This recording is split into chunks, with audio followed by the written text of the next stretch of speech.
quick run over there. And we really are excited that you have an opportunity to meet the candidates that are on tonight's agenda. It's nice on the other side.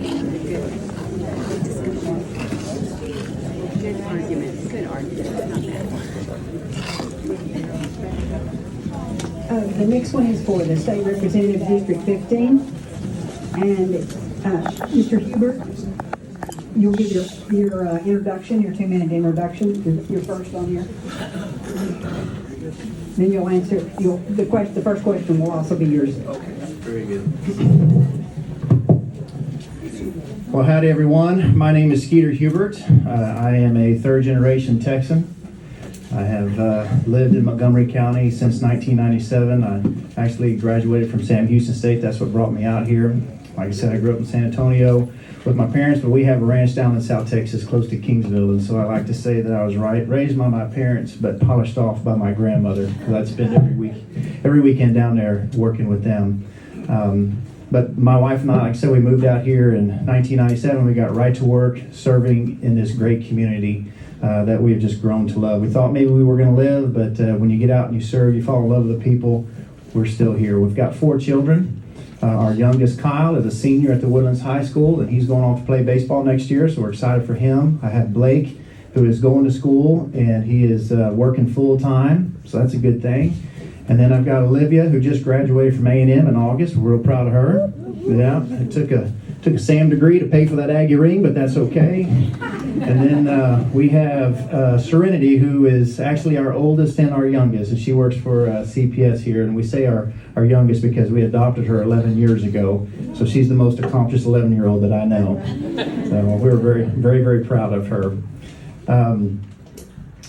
Like I said, I really love this community. This is a great place to be. As a matter of fact, it has been voted the #1 place to work, live, play, and pray in the United States. There's a tremendous amount of people moving to this community.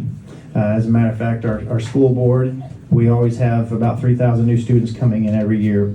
So with all that great growth and all the wonderful things that are going on, from the district that I'm in, we have 0 influence from the state rep position, and I think that needs to change. So I'd like to take my leadership to Austin and represent you and bring your voices to Austin. Thank you. Candidate for the state representative, voters are eager to understand the qualifications you bring to this position. Can you highlight specific experiences, skills, or achievements that make you uniquely qualified to effectively represent our community in the state legislature? Yes, ma'am. So last night at last night's forum, I don't know if any of y'all were there or not, but I had an opportunity to talk about one of the things that I think that makes me unique but brings a qualification, and it was really about my leadership, the leadership that I bring to the district. I talked a little bit about my position at Wood Forest, and then I talked about my position on the school board as a school board president for the last 4 years, and then just my leadership in the community. But I'd like to change it up for a second, because I'd like to talk about the type of leadership that I have that actually is the type that just unites people and brings everybody together. No matter what your thoughts are, I think that we need to figure out a way to work together, even whenever you have differences and you have differences of opinions. I wanted to touch on just a few things. In November of 2022, I was elected to serve as the school board president for the second time. We had just had a new board come in, and I had received an email. So I want to talk about what other people have said about my leadership. And this was an email that a text message I'd actually received from Cassandra Crow. It said, "Despite what you may think, I do believe you were the right choice, and I am hopeful for the future of Conroe ISD." And that meant a lot to me. That was very kind of her to say that. And then later on, we were dealing with books, and we had a very heated conversation about pulling some books out. And she came back and said, "You did the perfect job of representing our community values in the way that was articulated and well responded and above reproach. We are grateful for you."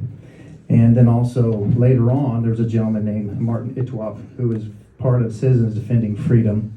And he said, when we were talking about coming up with a new board policy for books, "Thank you for ensuring that the harmful books are taken out of access for our children." He later on went to say, If you do this wrong, you face federal lawsuits. If you do it right, you protect our children. And I do not envy your position, and we have not been sued one time for any vote that we pulled out. Thank you very much. My name is Steve Toth, and 2024 marks 40. Seems like only 20, sweetie. 40 years of marriage to Babette this September, and we have 3 wonderful kids. Married off the last one just 2 weeks ago, and they will be living here in Montgomery County, and we're praying for lots of grandbabies. We realized that the grandbaby thing was better than the parenting thing. We would have started that first if we could have, but it didn't work out that way. I am chairman of the board of Mighty Oaks. Mighty Oaks is a Christ-centered approach to helping veterans with post-traumatic stress disorder. It's one of the largest faith-based organizations in the United States. Our founder, Chad Robichaux, actually worked for President Trump, serving as his liaison and director for veteran services.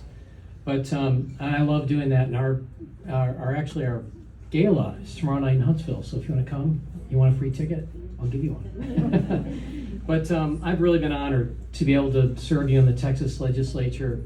When I got elected first time as a freshman, I was the 15th most conservative member of the Texas House.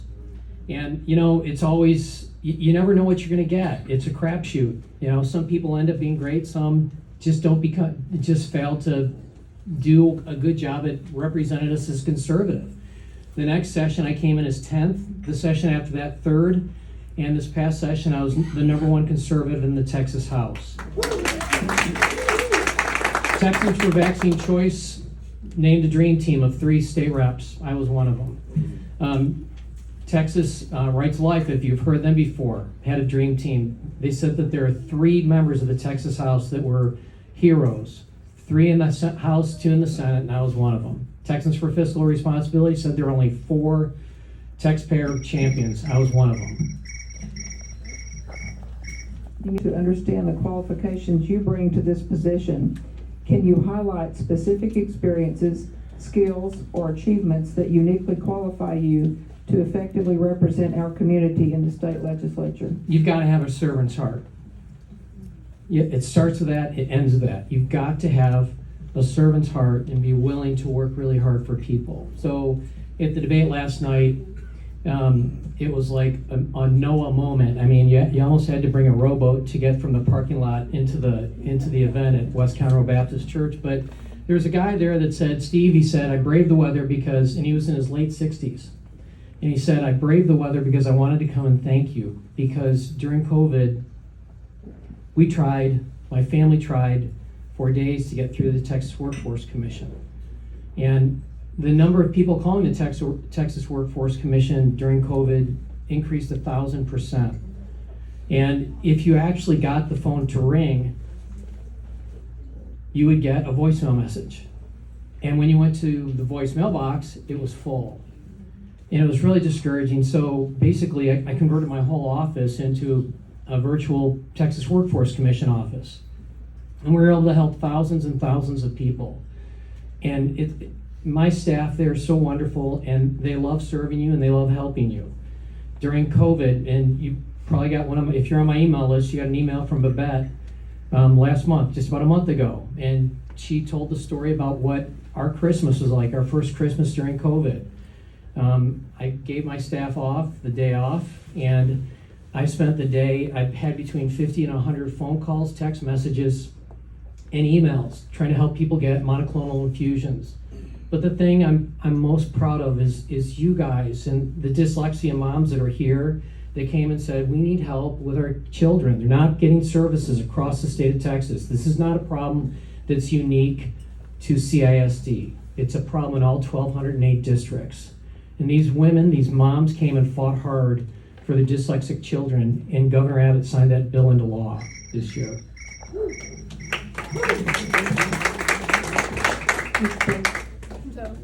Mr. Toth, next question for you. What, in your view, is the most pressing issue that you will need to address in the next 4 years? How do you plan to contribute to finding solutions for this challenge? And what specific policies or initiatives will champion you to address it on? It's the border. It's the border, it's the border, it's the border. And many of us were really distraught to hear Amy Coney Barrett and John Roberts betray us and betray Texas yesterday and that flawed decision. And I said this on OAN today. I said, if two people had not drowned in the Rio Grande a couple weeks ago, that would not have been a 5-4 decision. It would have been a 6-3 decision. And it tells you what cowards these people are of public opinion and how much the court does not read the Constitution or seek to interpret the Constitution. Article 1, Section 10, Clause 3 states that when a nation and a state is in imminent danger, it has the right to close its border. We have the right to close our border. The most important thing that we can do right now is get behind our governor in Operation Lone Star. He is willing, and so is our Attorney General, and this is one of the reasons why the Uniparty wanted to take Ken Paxton out, is because he wants to close the border. And he's willing to sue the Biden administration. Many of you have heard of the article in the New York Times, the Texas graveyard, where Joe Biden's executive orders go to die, thanks to Ken Paxton. And that's why they wanted to take him out. It's shameful that Republicans joined Democrats to take this guy out. So what do we need to do? We need to stand hard and firm. And this is a moment where we have to go back to the founding principles of the United States. When our founders asked the states, and they recognized that the states were sovereign, and that the states should stand up against the federal government. And this is a time for interposition and nullification when we're going to stand in between the people of Texas and a federal overreach that wants to destroy our nation. And that's what needs to happen very clearly. And we need to support Operation Lone Star. It needs to be funded, and then the governor needs to stand up. And he needs state representatives that are actually going to encourage him to do that. I don't think I need to repeat the question because this is something that is near and dear to my heart as well. And you know what? You're probably not going to see much difference between me and my opponent because I 100% agree that is the number one issue is our border. And like I said, this is near and dear to me. I'm from South Texas. I've got this land in South Texas, and I was actually just down there over Thanksgiving. I go there all the time, actually, but I was down there on Thanksgiving, and I was having to fix some fences from a bailout. And if you're not familiar with what a bailout is, I encourage you to go to my Facebook because I talk all about it with some really cool pictures. But I was also visiting with my mother, and her comment to me was, you know, Skeeter, when you get up there, we really need to address this because the last group that have come through, and when I say come through, I'm not talking about, our ranch is about 80 miles off the border, okay? So when they're coming through, 80 miles up, she said the last group that came through were wearing bulletproof vests and jackets.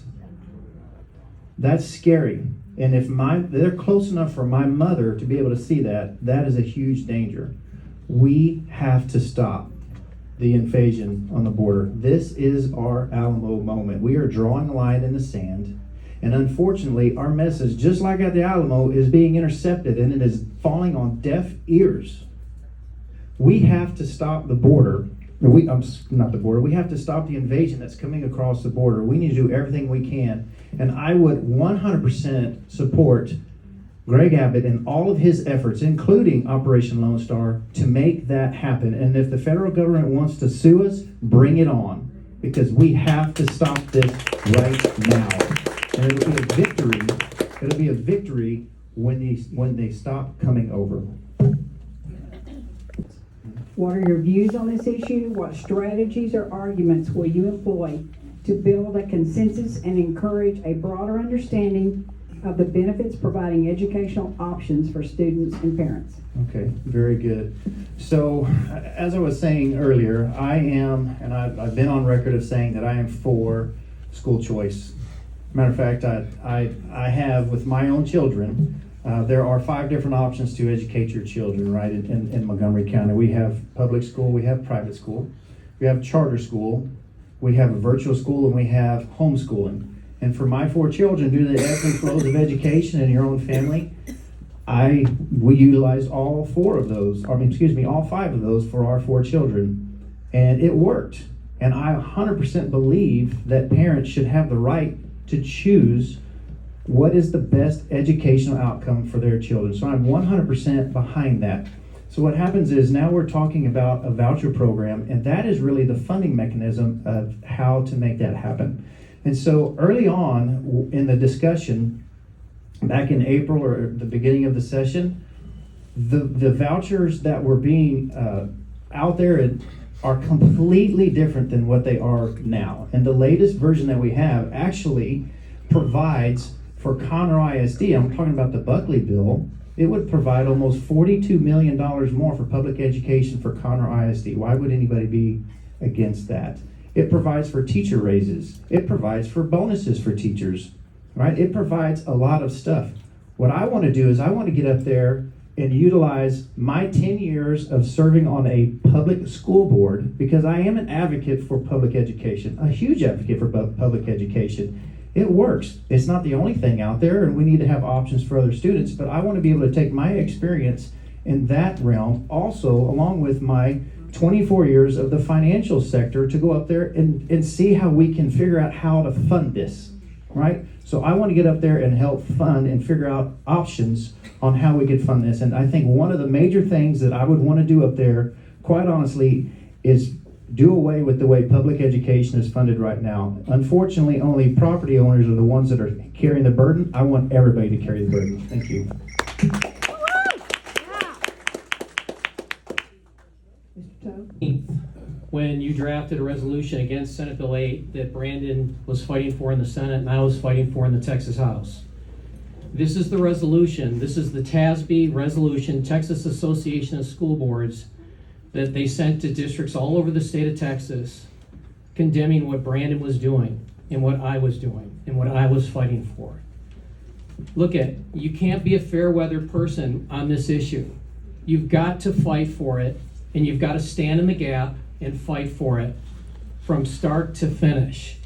It's critically important. We have kids that are stuck in failed schools, and there's no way out for them. If you're in an inner city Houston and you have the cartel that literally walks the halls of the school, and you're, as a parent, a single mom, you know what? You're not going to let your kid go to that school.